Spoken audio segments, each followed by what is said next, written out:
नमस्कार विद्यार्थी मित्रांनो, लेटेस्ट स्टडी विथ प्रोफेसर कविता काटे या माझ्या ऑफिशियल यूट्यूब चॅनलवर तुम्हा सर्वांचं स्वागत आहे।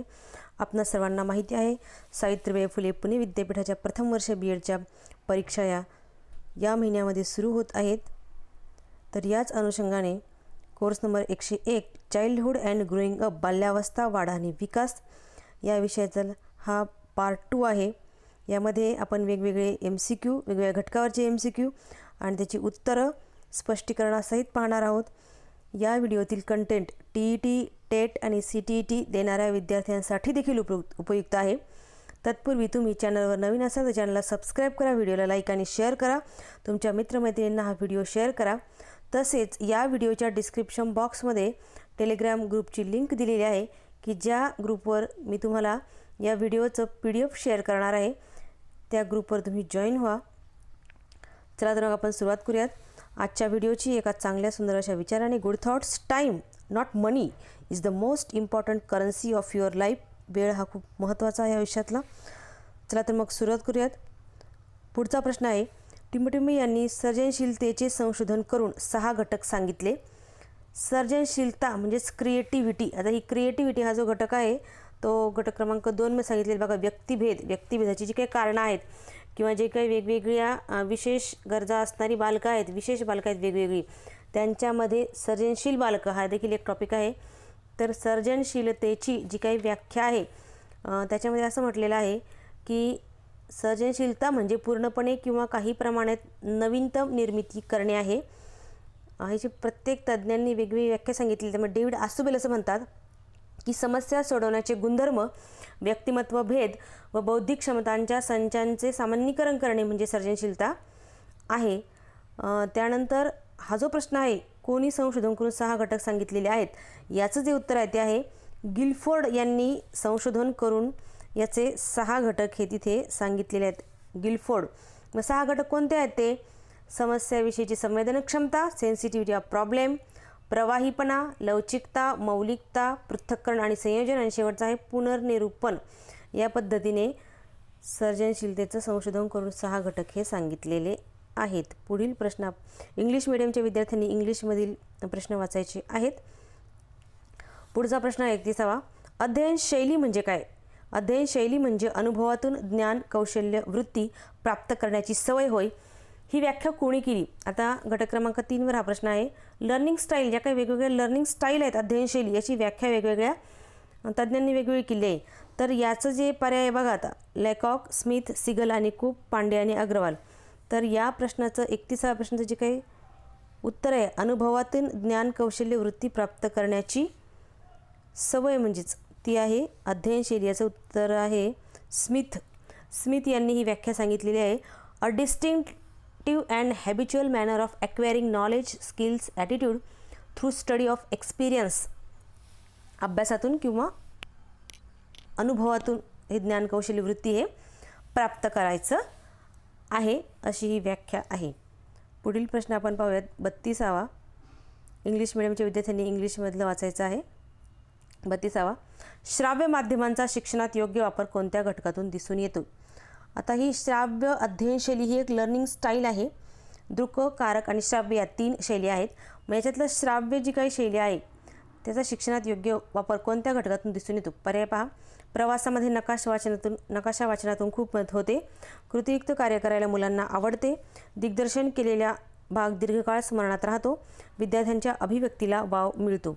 तर हे जे आहे, जर सगळे तुम्ही पर्याय व्यवस्थित वाचले असतील तर तुमच्या असं इथे लक्षामध्ये येईल की हा जो काही 32वा प्रश्न आहे, या प्रश्नाचं जे काही उत्तर आहे ते आहे ड, विद्यार्थ्यांच्या अभिव्यक्तीला वाव मिळतो, हे याचं उत्तर आहे। म्हणजेच विद्यार्थ्यांना कुठेतरी अभिव्यक्त व्हायला ज्यावेळेस संधी मिळते त्यावेळेस आपण तिथं असं म्हणू शकतो की श्राव्य माध्यमांचा शिक्षणामध्ये उपयोग तिथे होत असतो।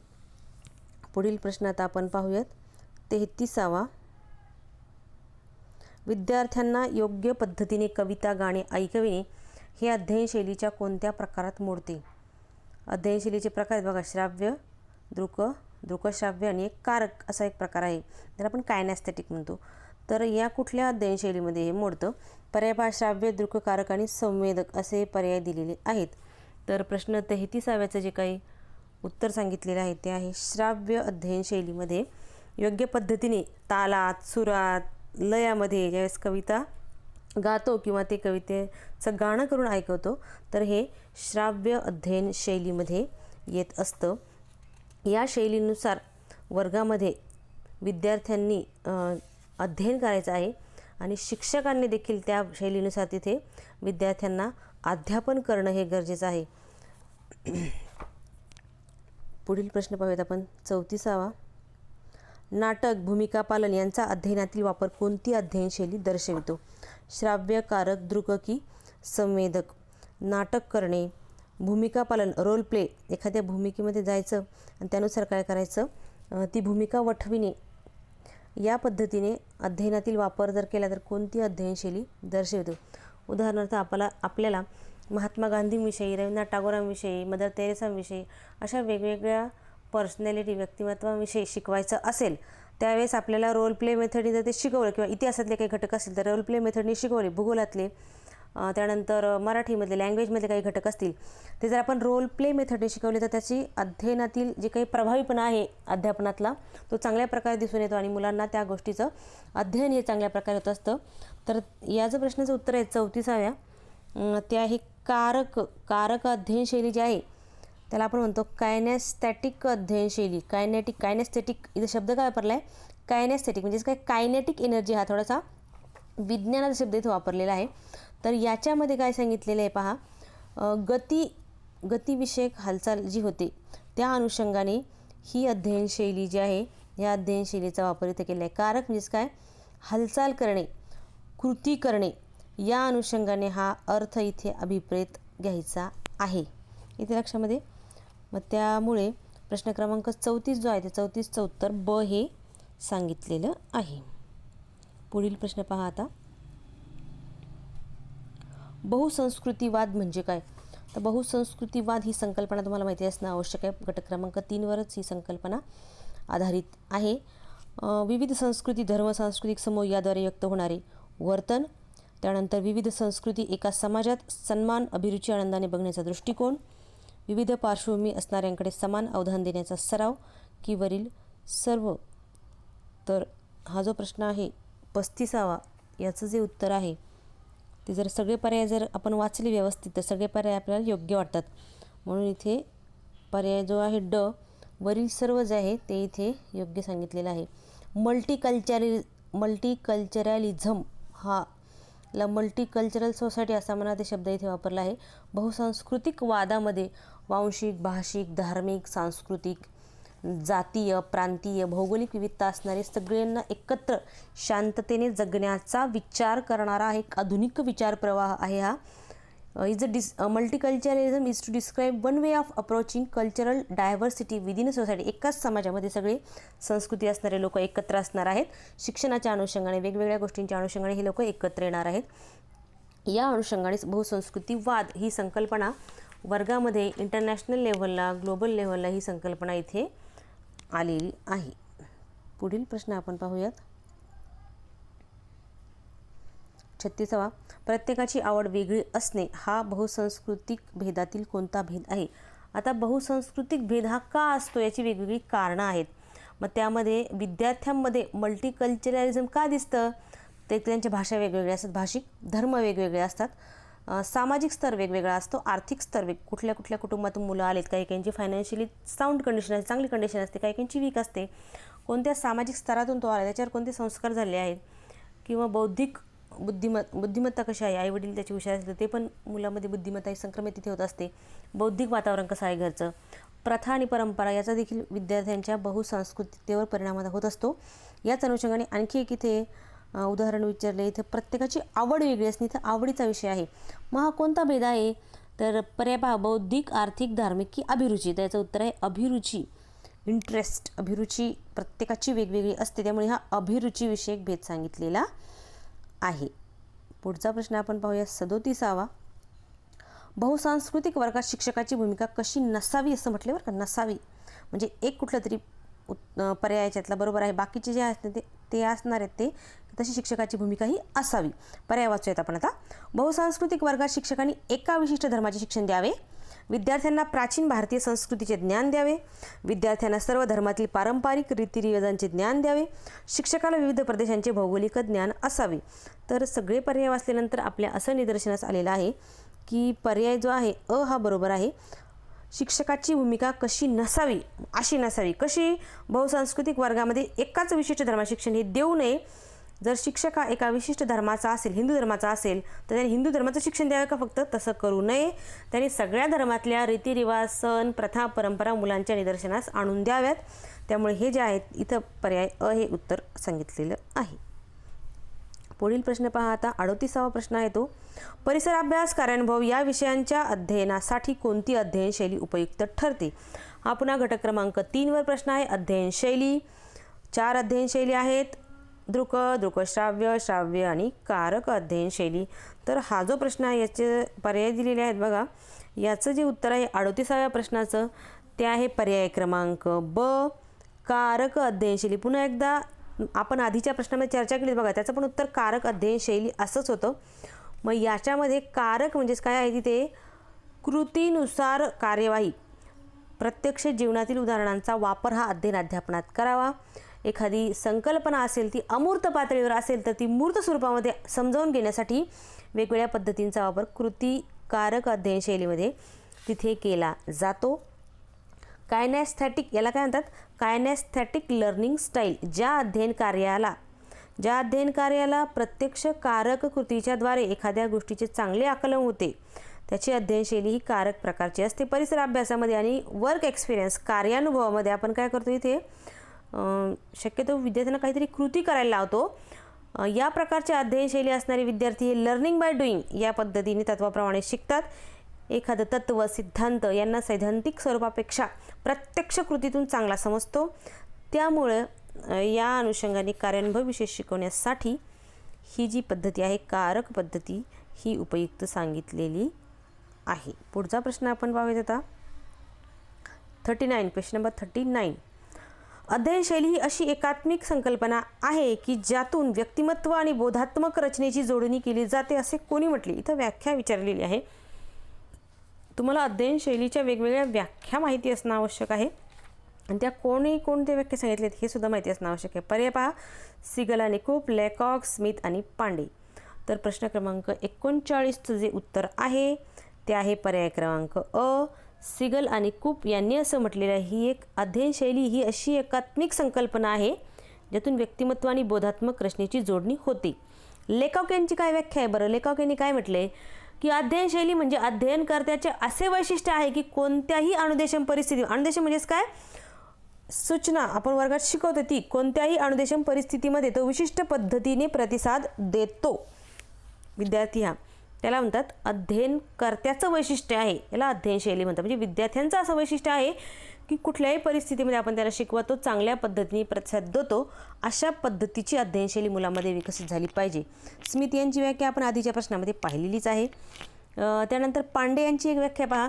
अध्ययनशैली म्हणजे व्यक्ती आपले अध्ययन करताना भोवतालच्या भौतिक, सामाजिक, भावनिक आणि पर्यावरणाचा एकत्रित विचार करून ज्ञान, कौशल्य आणि अभिवृत्तीची प्राप्ती करतात. ज्ञानाची प्राप्ती करायचे, कौशल्य प्राप्त करायचं आणि आवडसुद्धा आपल्याला तिथे जोपासता आली पाहिजे. आणि अभिवृत्ती, एखाद्या गोष्टीकडे पाहण्याचा दृष्टिकोन जो आहे विशिष्ट, तो दृष्टिकोन देखील जोपासता येणं आवश्यक आहे. या अनुषंगाने तुम्हाला 4ही तज्ज्ञांच्या व्याख्या इथे सांगितलेल्या आहेत. म्हणजे एका प्रश्नातून तुमची 2 ते 3 प्रश्नांची तयारी हमखास या ठिकाणी होत आहे. प्रश्न पहा पुढचा. ऊर्ध्व शीर्ष प्रक्षेपक या साधनाचा वापर कोणत्या अध्ययन शैलीत केला जातो? श्राव्य, दृक, वेदक की कारक? प्रश्न क्रमांक 40 याचं जे उत्तर आहे ते आहे पर्याय क्रमांक ब. दृक अध्ययन शैली म्हणजे विद्यार्थ्यांचे अध्ययन लिखित साहित्य किंवा दृश्य चित्रामधून होणे. यामध्ये चित्र, नकाशे, प्रतिकृती, आकृती, आलेख, तक्ते, वेगवेगळे फलक, स्लाइड्स, चित्रपट्टिका, फिल्म स्ट्रिप्स, ऊर्ध्व शीर्ष प्रक्षेपक, OHP, ओव्हरहेड प्रोजेक्टर, इपिडायस्कोप यांचा वापर अध्ययनासाठी केला जातो. दृक अध्ययन शैलीमध्ये काय असतं? विविध घटना लक्षात राहण्यासाठी मुलांच्या मनामध्ये एक चित्र स्वरूपामध्ये आपण ते लक्षात राहण्यासाठी आपण त्या अनुषंगाने तसे अध्ययन अनुभव या अध्ययन शैलीतून विद्यार्थ्यांना द्यायचे आहेत. म्हणजेच काय इथे चार्ट, व्हिडिओ आणि प्रत्यक्ष दिग्दर्शन या दृक स्वरूपांच्या माध्यमांचा उपयोग करणारे जे काही अध्ययनकर्ते आहेत ते दृक अध्ययन शैलीमध्ये येतात, व्हिज्युअल याच्यामध्ये येतात ते. पुढचा प्रश्न आपण पाहूयात आता. प्रश्न आहे 41वा प्रश्न आहे इथे. साहित्याचे खालीलपैकी कोणते प्रकार आहेत? कथा, कादंबरी, कविता संग्रह की वरील सर्व? आता हा जो प्रश्न आहे तो घटक क्रमांक 4शी निगडीत आहे. घटक क्रमांक 4 जो आहे तो घटक क्रमांक 4 म्हणजेच काय, याच्यामध्ये जे काही किशोरावस्थेतली मुलं आहेत त्यांच्यावर कोणकोणत्या घटकांचा कसा कसा परिणाम होतो, त्याच्यामध्ये राजकीय, सामाजिक, सांस्कृतिक परिमाण आणि सोशल मीडियाचा कसा परिणाम होतो याच्याविषयी या घटकामध्ये चर्चा केली आहे. त्यामध्ये साहित्य याचा देखील परिणाम कसा होतो. मग साहित्य म्हणजे काय हे आपल्याला माहिती असणं आवश्यक आहे. पर्याय बा आपले कथा, कादंबरी, कविता संग्रह, वरील सर्व. तर साहित्याचे कोणकोणते प्रकार आहेत? अतिशय सोपं उत्तर आहे वरील सर्व जे आहेत ते साहित्याचे इथे प्रकार सांगितलेले आहेत.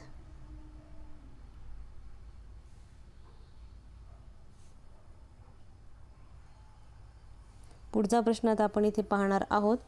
याच्यामध्ये कोणत्या पद्धतीने प्रश्न सांगितलेला आहे. प्रश्न आहे 42वा. खालीलपैकी इलेक्ट्रॉनिक माध्यमांचा कोणता प्रकार नाही? तुम्हाला सोशल मीडियामधले वेगवेगळे माध्यमं इथं माहिती असणं आवश्यक आहे. सोशल मीडिया किंवा जो काही सामाजिक मीडिया आहे, सामाजिक माध्यमं आहेत, मीडियाचे प्रकार तुम्हाला माहिती असणं आवश्यक आहे. त्यामध्ये छापील माध्यमं आहेत, वेगवेगळे सोशल मीडियाज आहेत आणि इलेक्ट्रॉनिक मीडियाज आहेत.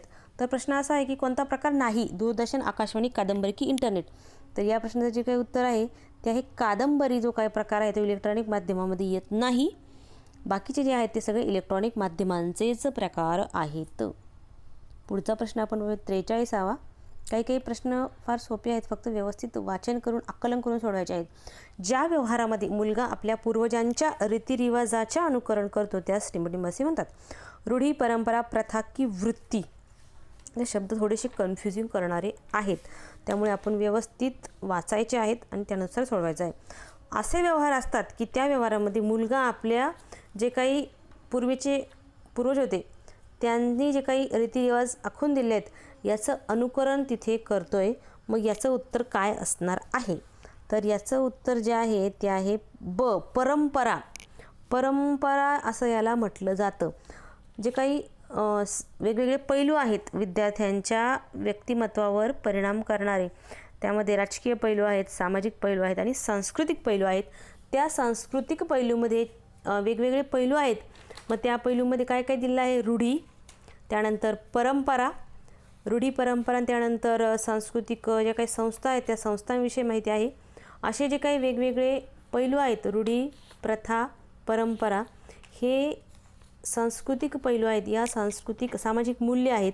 या सांस्कृतिक परिमाण म्हणजे डायमेन्शन्सचा, सांस्कृतिक घटकांचा बाल्यावस्थेतील मुलांवरती कशा प्रकारे परिणाम होतो या अनुषंगाने हा प्रश्न इथे विचारला गेलेला आहे. मग आपलं जे उत्तर आहे ते आहे परंपरा.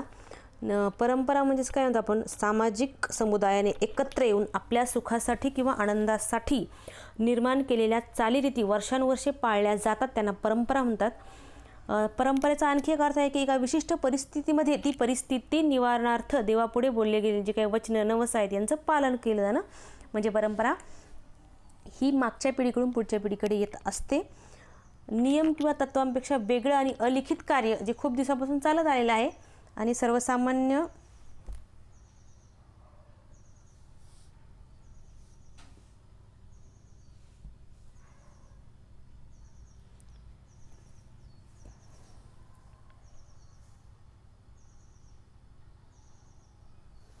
परिस्थितीमध्ये ते सांगितलं गेलेलं आहे. त्याला काय म्हणतो आपण तिथे प्रथा किंवा परंपरा असं म्हणतो. पुढचा प्रश्न आपण पाहूयात आता. प्रश्न आहे इथे 44वा. सामाजिक संबंधांचे जाळे म्हणजे समाज होय ही व्याख्या कुणी केलेली आहे? तर याच्यामध्ये समाजाच्या जे काही व्याख्या आहेत ते तुम्हाला माहिती असणं आवश्यक आहे. त्यामध्ये जे काही पैलू आहेत, सामाजिक पैलू, विद्यार्थ्यांच्या विकासावर परिणाम करणारे सामाजिक पैलू. या सामाजिक पैलूमध्ये कोणकोणते पैलू आहेत? तर कुटुंब, शेजारी, मित्र आणि समाज हे 4 पैलू इथे सांगितलेले आहेत. त्यातला समाज आहे याची व्याख्या इथे विचारली गेलेली आहे. पर्याय पहा राईट, मॅक आयव्हर आणि पेज, गिलिन आणि एम्स गिसबर्ग असे पर्याय तिथे दिलेले आहेत.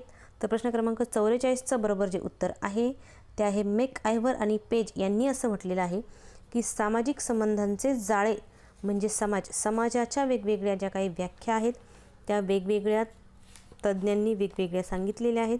याच्यावर देखील प्रश्न हे येऊ शकतात. त्यामध्ये राईट यांचं असं म्हणणं होतं की केवळ व्यक्तींचा समूह म्हणजे समाज नाही, तर व्यक्तीमधील परस्पर संबंधांमध्ये असलेली विशिष्ट पद्धती म्हणजे समाज. गिलिन यांचं असं म्हणणं होतं की समान अभिरुचीने सारखी अभिरुची ठेवायची आहे. एकाच भूभागावर राहणाऱ्या समान जीवन पद्धतींचा स्वीकार करून एकत्वाची भावना जतन करणाऱ्या, एकत्र येऊन दीर्घकाळ सहजीवन कंठणाऱ्या आणि आपले भिन्नत्व प्रकट करणाऱ्या व्यक्तींचा समूह म्हणजे समाज आहे. आणि यांची व्याख्या आहे, गिन्सबर्ग यांनी असं म्हटलेलं आहे की विशिष्ट संबंधांनी किंवा वर्तन प्रकारांनी बांधला गेलेला व्यक्तींचा समूह म्हणजे समाज आहे. तर इथं जे काही बरोबर उत्तर सांगितलेलं आहे ते आहे मॅकआयव्हर आणि पेज यांचं असं म्हणणं आहे की सामाजिक संबंधांचे जाळे म्हणजे समाज आहे. पुढचा प्रश्न आपण पाहूयात. प्रश्न आहे 45वा. खालीलपैकी समवयस्क गटाची कोणती वैशिष्ट्ये आहेत? समवयस्क गट म्हणजेच काय, इथे मित्र म्हणजे सारख्या वयाची एकत्र येणारी मुलं, इथं समवयस्क गट म्हणतो आपण याला. तर वैशिष्ट्ये बघा काय काय दिली. गटामध्ये सर्व एकाच वयाचे असतात. या गटामुळे बालकांच्या सामाजिकीकरण प्रक्रियेला चालना मिळते. सामूहिक कार्य करण्यासाठी प्रेरणा मिळते की वरील सर्व? तर हा जो प्रश्न आहे, प्रश्न क्रमांक 45, याचं उत्तर आहे वरील सर्व जे आहेत ते वरील सर्व याचं उत्तर इथे सांगितलेलं आहे. Question number 45 all of the above असं याचं उत्तर दिलेलं आहे. समवयस्क गट म्हणजे नेमकं काय, ही संकल्पना वाचून ठेवणे इथं आवश्यक आहे. पुढील प्रश्न पाहूयात आपण. आता प्रश्न आहे 46वा. प्रजोत्पादन आणि प्रजासंगोपन करण्याच्या हेतूने जोडलेल्या संबंधांवर आधारित अशा आटोपशीर आणि टिकाऊ समूहाला कुटुंबामध्ये ही व्याख्या कोणी केली? इथे कुटुंबाची व्याख्या काय आहे ती इथे विचारलेलं आहे. किम्बॉल. आता यामध्ये जे आहे कुटुंबाची जी काही व्याख्या आहे त्या कुटुंबाच्या व्याख्येमध्ये पर्याय पहा. किम्बॉल, यंग, क्लॉक, त्यानंतर मॅकआयव्हर, पेज आणि ऑकबर्न. तर हा जो प्रश्न आहे 46वा, या 46व्या प्रश्नाचं जे काही बरोबर उत्तर आहे ते आहे क. मॅकआयव्हर आणि पेज यांची अशी व्याख्या आहे की प्रजोत्पादन आणि प्रजासंगोपन करण्याच्या हेतूने जोडलेल्या संबंधांवर आधारित अशा आटोपशीर आणि टिकाऊ समूहाला कुटुंब म्हणतात. किम्बॉल यंग यांनी देखील एक व्याख्या केली. त्यांचं असं म्हणणं होतं की एक किंवा अधिक माणसे, एक किंवा अधिक स्त्रिया आणि त्याची औरस संतती अथवा दत्तक मुलं जी निदान बालवयात आईवडिलांजवळ राहतात, एकाच घरात राहतात, त्या सामाजिक समूहाला कुटुंब म्हणतात. क्लॉक यांनी देखील एक व्याख्या केली आहे. त्यांचं असं म्हणणं होतं की कुटुंब म्हणजे विवाह संबंध, रक्तसंबंध, दत्तक संबंध यांनी बांधलेला व्यक्तींचा समूह. हा समूह एकत्र घरात राहतो. पती पत्नी, माता पिता, मुलगा मुलगी, भाऊ बहीण असे व्यक्तिगत सामाजिक भूमिकातून या समूहामध्ये आंतरक्रिया आणि संप्रेषण चालू असते. अशा वेगवेगळ्या व्याख्या आहेत. या कुटुंब संस्थेची वेगवेगळी वैशिष्ट्ये पण सांगितलेली आहेत. त्यांची कार्य वेगवेगळी आहेत. कुटुंबाचे प्रकार आहेत वेगवेगळे. या मुलांच्या शिक्षणामध्ये कुटुंबाचं काय योगदान आहे याच्याविषयी पण प्रश्न विचारले जाऊ शकतात. हा एक सामाजिक पैलू आहे. सामाजिक पैलूमध्ये काय काय आहे? कुटुंब, शेजारी, मित्र आणि समाज. या सामाजिक परिमाण किंवा सामाजिक घटकाचा विद्यार्थ्यांच्या मुलांच्या बालपण आणि वाढणे यावर काय परिणाम होतो? पहा आता पुढचा प्रश्न आपण पाहूयात. प्रश्न आहे 47वा. टिंबटिंब वर्षे वयापर्यंतच्या मुलांना निःशुल्क आणि अनिवार्य शिक्षणाची व्यवस्था केलेली आहे. 12, 13, 15 की 14? अतिशय सोपं उत्तर आहे. वयवर्ष 14पर्यंतच्या मुलांना निःशुल्क आणि अनिवार्य शिक्षणाची व्यवस्था केलेली आहे. पुढचा प्रश्न पाहूयात आता. प्रश्न आहे 48वा. खालीलपैकी कोणते माध्यम छापील या प्रकारात येत नाही? छापीलमध्ये येत नाही. या पर्याय पहा. वर्तमानपत्र, शोध निबंध, सोशल मीडिया की प्रबंधिका? तर 48व्या प्रश्नाचं उत्तर आहे सोशल मीडिया जे आहे तो छापील या माध्यमात येत नाही. वर्तमानपत्र, शोध निबंध, प्रबंधिका हे सगळं छापील माध्यमात येते. सोशल मीडिया जो आहे तो हा छापील माध्यम प्रकारात येत नाही. तर सोशल मीडियामध्ये वेगवेगळे प्रकार आहेत. Facebook, WhatsApp, YouTube, Twitter, Instagram असे वेगवेगळे प्रकार तिथे सोशल मीडिया, ब्लॉग, वेगवेगळ्या वेबसाईट्स असे. पुढील प्रश्न आपण पाहूयात. 49वा प्रश्न आहे समाजातील वर्ग नष्ट करून वर्गहीन समाज निर्माण करणे हे टिंबटिंब तत्त्वज्ञान आहे. हुकुमशाही, साम्यवाद, भांडवलशाही की फॅसिस्ट असं इथे सांगितलेलं आहे. तर 49व्या प्रश्नाचं उत्तर जे आहे ते आहे ब, साम्यवाद हे याचं उत्तर तिथे सांगितलेलं आहे. समाजातले वर्ग नष्ट करायचे आहेत आणि वर्गहीन समाज तिथे निर्माण करायचा आहे, हे याचं तत्त्वज्ञान आहे. साम्यवादी समाजरचनेचं हे तत्त्व सांगितलेलं आहे. पुढील प्रश्न आपण पाहूयात 50वा. प्रसारमाध्यमांचे खालीलपैकी कोणते कार्य आहे? समाज परिवर्तनाचे साधन, ज्ञानप्राप्तीचे साधन, मनोरंजनाचे साधन की वरील सर्व? तर याचं जे उत्तर आहे वरील सर्व जे आहेत ते प्रसारमाध्यमांचे कार्य सांगितलेले आहे. पुढील प्रश्न पहा आता 51वा. अध्ययन शैलीच्या संदर्भात टिंबटिंब यांनी हे जे काही मॉडेल आहे ते मॉडेल सांगितलेले आहे. VARK model of student learning, Neil Fleming, HD Armstrong, Hilda Taba की ॲरिस्टॉटल? तर याचं 51व्या प्रश्नाचं जे काही उत्तर आहे ते आहे नेल फ्लेमिंग यांनी हे सांगितलेलं आहे. पुढील प्रश्न पाहायचा आहे 52वा. बहुसांस्कृतिक शिक्षणाच्या मिती कोणी सांगितलेल्या आहेत? J.A. Banks, J.A. Quest, laurel Armstrong? तर याचं जे उत्तर आहे 52व्याचं ते आहे J.A. बँक्स यांनी सांगितलेलं आहे. पुढचा प्रश्न आहे बहुसांस्कृतिकवाद यामुळे विद्यार्थ्यांमध्ये कोणते भेद निर्माण होतात? भाषिक, धार्मिक, आर्थिक की वरील सर्व? याची चर्चा आपण आधीच्या प्रश्नामध्ये केलेली आहे. उत्तर अगदी सोपं आहे, वरील सर्व. 54वा प्रश्न पहा. बहुसांस्कृतिक वर्गामध्ये शिक्षकाची भूमिका कोणती नसावी असं विचारले. शिक्षकांनी सर्व जात धर्माच्या वंशाच्या विद्यार्थ्यांना समान दृष्टिकोन ठेवावा. शिक्षकांनी एका विशिष्ट अध्ययनशैलीचा वापर करावा. शिक्षकांनी मुलांची सांस्कृतिक विविधता लक्षात घ्यावी. सांस्कृतिक विनंतीनुसार मुलांचे गट पाडून त्यांना शिकवावे. तर प्रश्न 54 जो आहे ते 54 प्रश्नाचं उत्तर आहे पर्याय क्रमांक ब. शिक्षकांनी एका विशिष्ट अध्ययनशैलीचा वापर करावा ही भूमिका नसावी शिक्षकाची. त्याने वेगवेगळ्या मुलांच्या अध्ययनशैलीनुसार वेगवेगळ्या अध्ययनशैलींचा वापर तिथे करणं आवश्यक आहे. पुढील प्रश्न पहा. प्रश्न 55वा. खालीलपैकी कोणते वैशिष्ट्य हुकुमशाही राज्यव्यवस्थेतील शैक्षणिक धोरणात लागू होते? अ, राष्ट्रीय विचारसरणीचे प्रतिबंध उमटणाऱ्या अभ्यासक्रमाला स्थान असते. सर्वांना शिक्षणाची समान संधी प्राप्त करून दिली जाते. शासन व्यवस्थेमध्ये लोकांचा सहभाग असतो. समस्येवर चर्चात्मक मार्गाने तोडगा काढला जातो. शैक्षणिक धोरण कोणते लागू होते असं विचारलेलं आहे. त्याचं उत्तर आहे अ, राष्ट्रीय विचारसरणीचे प्रतिबंध उमटणाऱ्या अभ्यासक्रमाला स्थान असते. हुकुमशाही राज्यव्यवस्थेमध्ये व्यक्तीला महत्त्व नसतं, लोकशाहीला महत्त्व नसतं, तर राष्ट्राला महत्त्व असतं. यासाठी पर्याय क्रमांक अ हा बरोबर आहे. इथं तुम्ही साम्यवादी, लोकशाही, हुकुमशाही, कम्युनिझम या सगळ्या शैली हे सगळे राजकीय धोरणं वाचून ठेवायच्यावर प्रश्न हे येऊ शकतात. प्रश्न 56 आहे. खालीलपैकी कोणते वैशिष्ट्य लोकशाही शासन व्यवस्थेचे आहे असं म्हटलेलं आहे इथं. मग लोकशाही शासन व्यवस्थेचं कोणतं वैशिष्ट्य आहे? 56वा जो प्रश्न आहे पर्याय पहा. विचार, भाषण, अभिव्यक्ती स्वातंत्र्य असणे. स्वतंत्र जनतेचा हक्क मानत नाहीत. ज्या व्यक्तीच्या हाती राज्यसत्ता त्यांनाच शिक्षणात प्राधान्य असते. शिक्षणाची संधी समानता आणणे हे शैक्षणिक ध्येय नसते. तर 56व्या प्रश्नाचं उत्तर आहे पर्याय क्रमांक अ. विचार, भाषण, अभिव्यक्ती स्वातंत्र्य असणे हे याचं वैशिष्ट्य सांगितलेलं आहे. 57वा प्रश्न पहा. इंग्लिश मिडियमच्या विद्यार्थ्यांनी इंग्लिशचे प्रश्न वाचायचे आहेत. 57 पहा.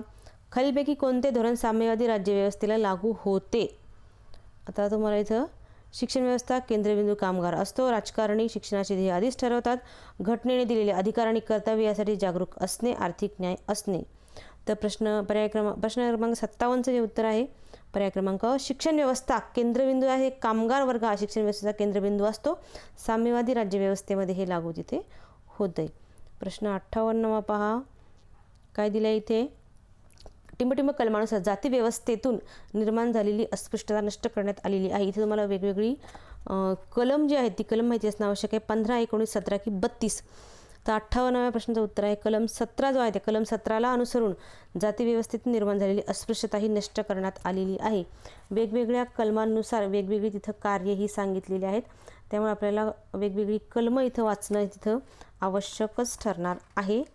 याच्यावर आणखी एक व्हिडिओ मी तुम्हाला शेअर करणार आहे. तो नंतरच्या याच्यामध्ये त्याची चर्चा आपण करूयात. पुढे पहा आता 59 क्वेश्चन नंबर 59. अल्पसंख्याक शिक्षणाच्या संदर्भामध्ये भारतीय संविधानाचे कलम टिंबटिंबानुसार भाषा आणि संस्कृती यांचे जतन करण्याचा अधिकार आहे. पर्याय पहा. कलमांचे इथे नंबर्स दिले आहेत 29 ते 30, 15 ते 16, 20 ते 21, 45 ते 46. ही जी कलम आहे ती यातली कुठली कुठली कलमं तिथे लागू होतात असा प्रश्न इथं विचारला गेलेला आहे.